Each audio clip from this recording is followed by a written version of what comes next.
as I understand, the objective of this forum is just to exchange views between the practitioner who work really in business and the academia who have their work in thinking and trying to find solutions. And this exchange of views, I believe, are very important. And as a matter of fact, I have tried it in Egypt. We have tried it, you know, this terminal which is going on in Egypt. Some experts, they have tried to go and discuss with the businessmen. Therefore, when I have been asked to stimulate discussion. Just I have to raise some points to stimulate discussion. I'm going to do that by raising 4 questions and trying to provide, I wouldn't say answers, but a kind of parts of answers regarding my view. How can these questions be answered? But these are part of answers which expect your intake to go ahead in this issue. The first issue is why trade is important for the developing countries, including the African countries.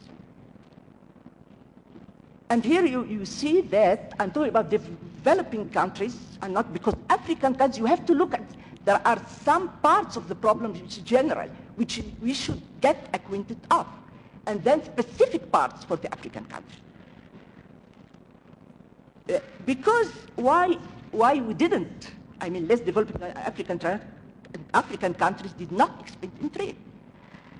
And why do we have, the most important thing, why do we have to expand our trade? This is because of 3 things. Because of the positive impact of the trade on growth, on income distribution, and on poverty in the country which really has a good share of international trade. Those who want to know the details, how trade affects those 3 points, they can go into my brief in your file. You'll find the explanation on that. The second question is, why the developing countries form about 8% only of total international trade, although themselves they provide more than 80% of the world countries. Here, I think, because of 2 points which I'm going to raise, waiting for other points to come from the floor. The first point is that the developing countries, including African countries, are not aware well of the impact of trade.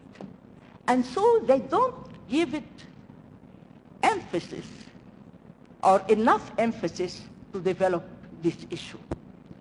The second point, which I think very important, if not the most important thing, is the political environment in those countries. We have monopoly in political power. You'll find in many of those countries, including our countries in Africa, there is one party, political party, who dominates the situation, and they govern for years and years. And the point is that this monopoly in political government, it is accompanied by monopoly in economics. How? Because usually this party is the strongest one, and so those are trying they have to be involved, and they have all the chances in the economic arena to make up as much profits as possible. And given that, they don't have to look at international trade, because, you know, in economics we say with monopoly, you can raise prices as much as you can. But to open the market to others, will get into competition, which means lowering prices, improving quality, and so on.